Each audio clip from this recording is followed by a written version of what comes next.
One wheel is out. You know what that means? Heading to the front. It's time for another RV park review. You're not gonna want to miss this one. This one is outside of New York City. We are outside New York City by about an hour and 45 minutes from this spot to downtown, right in the heart of New York City, Times Square. We're at Neversink River Resort. A lot of stuff here, but roads are wide coming into the resort, so you shouldn't have any major issues. I mean, we made it through here. But some things, key things that I wanted to share with you at this resort. So number one, it used to be for decades, run by a lot of different companies. And KOA, I think, was one of those for the last 10, 15 years. But about 2 years ago, a company purchased it they're a smaller company, and they have about 16 different RV parks. And they had a vision for this, to redo it all. And so where we are right at this current time of making this video is literally, they have had it almost 2 years. The first year, they were kind of cleaning some stuff up. About 2 months ago, they brought in a new manager. He has a huge vision for this property. So he started clearing out trees, and it's divided up into like several different areas. And there's a ton of tent camping here, because that's what they catered to for a very long time.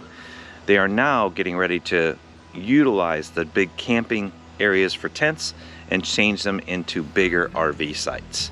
So that process starts, I think, within this next year, but you can still come here if you're big rig. Like if you have a Class A towing behind something, you're just gonna go slow to get into your spot.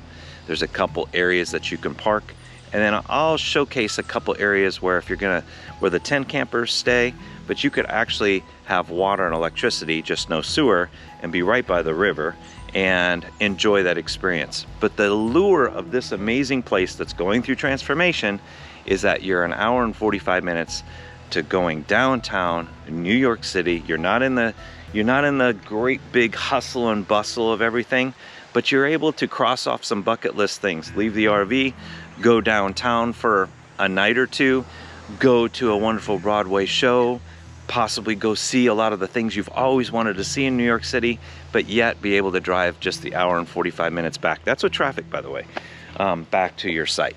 So right now, I don't know what they're doing over here. There's a bunch of people that arrived with tents, and they're like a youth group or something they're gearing up to do.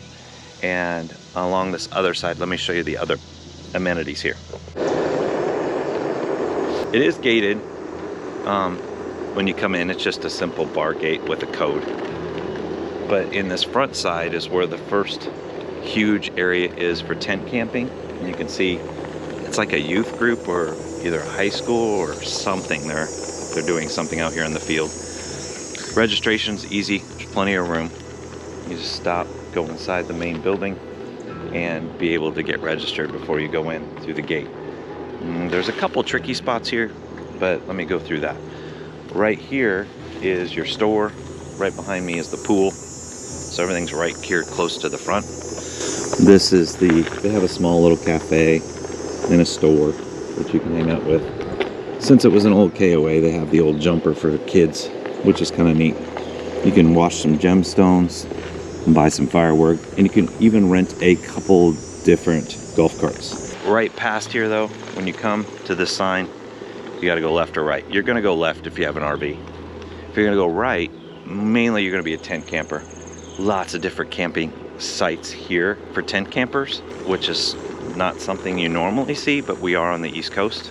You have a volleyball field, but all these different campsites, and it's on water. A lot of this is on water. There's this cool, I'll show you here in a second. So there's a couple areas you can go fishing on this bridge.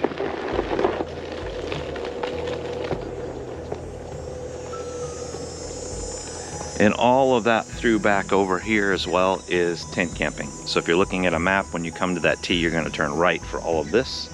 And then I'll go to the other side where you can see the RV park. But as you can see, it's got a lot of charm, a lot of potential. You can actually probably do some you know, if you wanted to throw a kayak in or maybe do a little paddle boarding here, it's a little small on this side. But where the river is, that's where you want to be. So, but you can see how awesome the charm of this place is. Let me go back the way we came.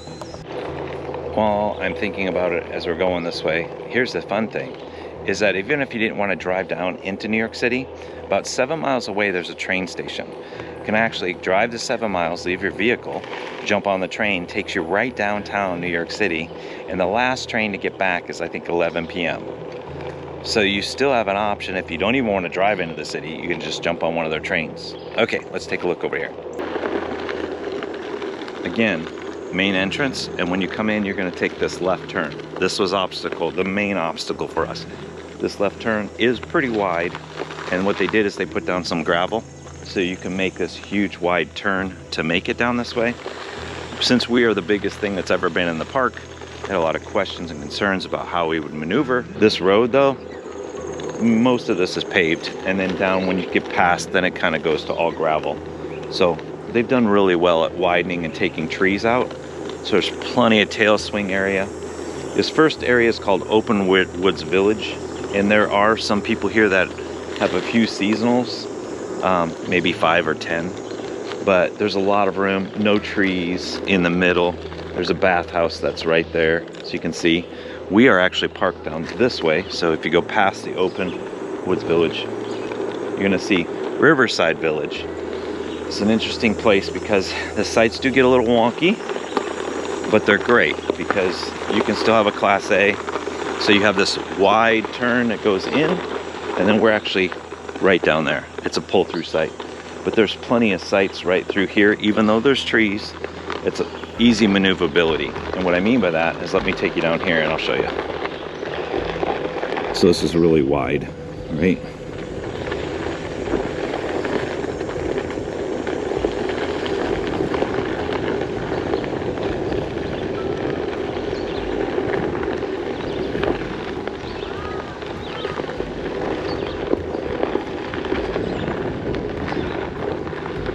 So we have plenty of room to be able to get around and get through.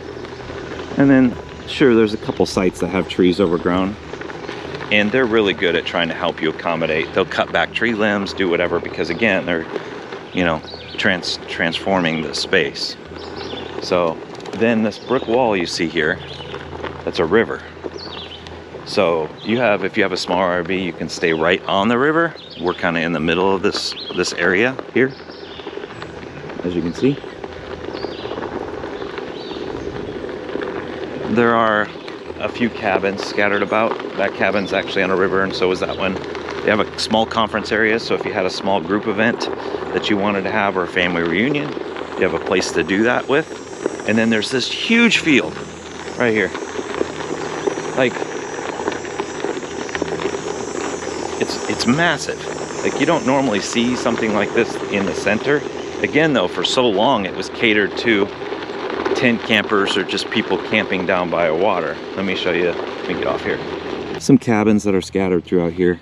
These are all tent sites all through. These are all river sites. So the river sites actually have water and electricity. The tent camping sites really don't have any amenities here in the middle.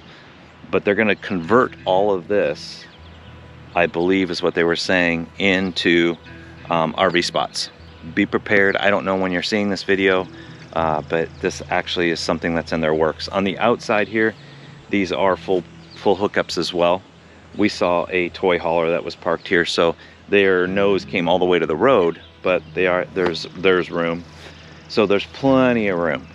But the allure is this river. Let me show you.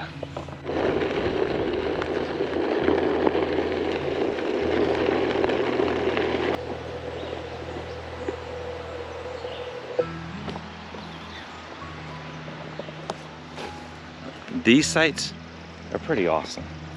And most of the time, as of now, it's fairly quiet here. This is site CO3 on this side. I don't know what this side is, but at least if you're looking at one of their maps, you know where I'm at. If this is CO4, you have this area that you could sit and just be right down and actually walk down to the water. The cool part is the water is about probably 3-4 feet deep, and up this area there's a walkway where we're parked. There's a cut through that goes to a bridge, and then that bridge you put in a tube and you take about a 15-20 minute little tube ride down, and then down here at the end of the property there's an exit, so you get out, and down there is something called Hammock City. So there's a bunch of hammocks, and then you come back at the edge of the property. So if you're here visiting, you can actually hang out down by the bridge where the water's a little deeper and swim. You could actually swim with the kids right here. The water current isn't atrocious by any means. This is the cool part. It's quiet. Now on the weekends, I will say, those from New York City, they want to get out of the city. So what we've encountered was sometimes the New York City people will come from the city and put up tents, and they're camping. They're walking everywhere and doing everything. So sometimes they just don't understand that personal space scenario. So they might set up camping right next to you. I've seen it on occasion, but most of the time the place is fairly quiet. Just giving you a heads up on that. It's a nice little rough gem. I say it's rough because they're in transformation period. But if you want to cross off a bucket list thing, be kind of tucked away and off the beaten path, go into the city, come out, and still have peace of mind being where you're at. The staff is amazing. The manager here he's done so many things, and I'm looking forward to seeing what his vision's gonna be like for this place. So yeah, Neversink River Resort. Sheila found it, and it was the closest we could be without being in the midst of the chaos of New York City. There you go. That's how we've done that. Hopefully this video helps you figure out a place to go if you ever wanted to cross the bucket list experience of going into New York City in the RV life. This might give you a little peace of mind. Even if you went into New York City for the day and hung out all day long, and then you're still able to drive back. I mean, that's still an option, even if you wanted to do that. If it was too chaotic in New York City, or if you wanted to do it multiple days, you have that option, because hour and 45 minutes on RV life is really not that far. So we just chose for 4th of July to drive in, stay in a hotel, enjoy the city for everything that it had, and then drive back. So we stayed 2 nights in a hotel, and then we came back out here, and we've been here another 5 days. And so there you go. All right, I'm really enjoying these campground reviews. Leave a comment down below if you're enjoying them as well, but hopefully this helps you as you travel. And you know, they're not like some special video or anything. It's just kind of a sharing behind the scenes a little bit, but it's just nice to, if I'm watching these, I'm trying to go through the lens of how big we are, how we get around. And if you're smaller in a Class C, this has got to give you peace of mind as well, because a couple friends had a C and they stayed in this site, and they were here for 7 days and were able to enjoy this wonderful river and stuff. So keep that in mind. All right, with that being said, we have to go pack up. We're leaving and off to our next adventure. So thank you so much for following the journey. And as we continue doing these, leave a comment if there's something I need to add to these. Oh, price, I should usually talk about price. I think they're still around that $50 to $70 a night. So not atrocious by any means, but there you go. Okay, I'm off. Out.